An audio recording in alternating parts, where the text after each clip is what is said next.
¿Cuál es tu problema, Sniffles? ¿Por qué lo hiciste? ¿De qué estás hablando, Red? No te hagas que yo te escuche. Yo no fui, y si vas a estar interrogando, mejor cállate. A mí nadie me golpea con la caja, ¿me oíste? Te golpeo porque tú empezaste. Toma eso. ¿Qué me dices de esto? Ya nos estábamos conociendo. ¿Pero qué les pasa? En realidad yo me lo eché, pero por favor ya dejen de estarse golpeando entre ustedes.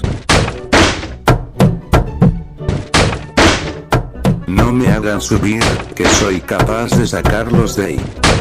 Ya basta, por favor. Ya basta, ya basta, ya basta, ya basta, ya basta. Solo van a empeorar las cosas.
Creed. Sniffles. Estoy bonito. Dinosaurio.